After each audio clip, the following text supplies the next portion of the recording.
When I was younger, I used to have some kind of obsession regarding my personality. I treated it as if it was my personal guru that was dictating my every action. At some point, I even realized that I started justifying my own decisions simply based on the results of the online personality tests. And, well, that was the time I decided to let go of it. It occurred to me how hard it is to not only determine another person's personality properly, but also define the concept of personality itself. You see, when we usually think of a personality test, the first thing that comes to our mind is probably a simple, ad-filled internet questionnaire. It's nothing strange, though, since the popularization of the World Wide Web, those kind of tests have begun to flourish. Yet we hardly ever acknowledge the usefulness of those tests, treating them more as a weapon against recurring boredom. Our motivations driving us towards them may be different. Sometimes we just want to know to what extent are we similar to our favorite TV show character, or simply we just want to be told what kind of bread we really are. Nonetheless, personality tests are not only a fun time killer or a source of dangerous obsession, as it was in my case, but a recognized tool among psychologists. Officially verified questionnaires are often used in assessing patients' mental condition, which helps adjust the treatment towards a specific person. Obviously, then, there must be a fine line between a common questionnaire and a proper personality test. So, what exactly is a personality test? According to Merriam-Webster dictionary, it is defined as any of several tasks consisting of standardized tasks that are designed to determine various aspects of personality or emotional status of the individual examined. Well, it doesn't really provide us with a clear answer, does it?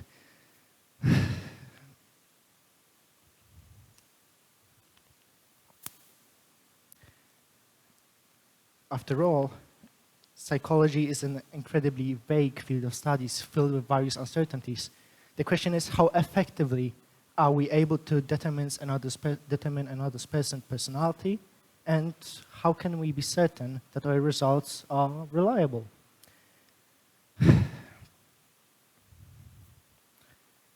Well, our knowledge regarding human brain is still quite not that well.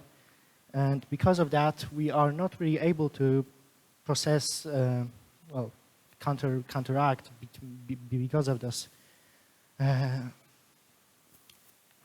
uncertainties. You see, there were multiple attempts to generalize and organize human personalities, but one of the most interesting ones was a first one, called science phrenology. It studied school conformations. It studied school conformations and their subsequent sectors of mind, and each sector was responsible for a different trait of personality, and measurements of those sectors could be easily transformed into quantifiable data regarding concentrativeness, self-esteem, risk assessment, or any other aspect of personality. Unfortunately, phrenology had one single flaw. It was neither consistent nor actually true, which soon made it regarded as pseudoscience. Perhaps that was the first time science encountered the complexity of researching human mind. Enough about history, though. Allow me to return to the previous question. As it turns out, what really drives all psychological theories, including those regarding the concept of personality, is pure pragmatism.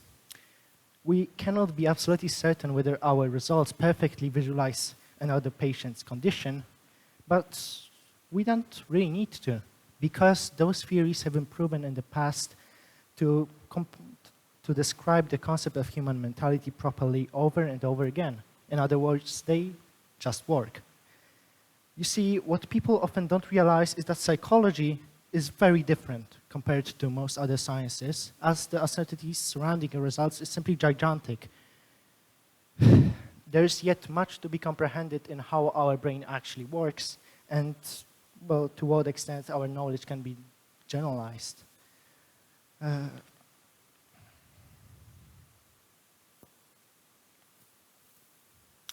That probably is my favorite part of psychology, the one that fascinates me the most, the fact that we can get into another person's mind, yet still remain within the realm of those doubts and not really comprehend their mentality. All right, but what about self-reports? Can we accurately portray our own state of mind? Well, actually, self-reports are quite common in psychology. Even though vulnerable to bias and tampering, they can yield much valuable information to a researcher, especially alongside other types of data. On the other hand, already mentioned internet personality tests are do not really provide us with that much information.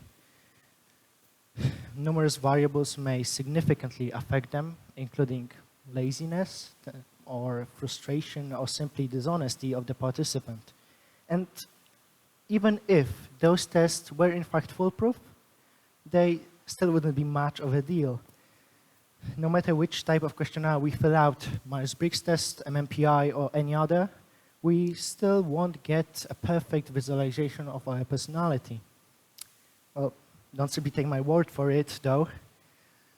Here are my results for the last couple of months. As you can see, they vary a lot, and even though some traits stay relatively constant, others change drastically.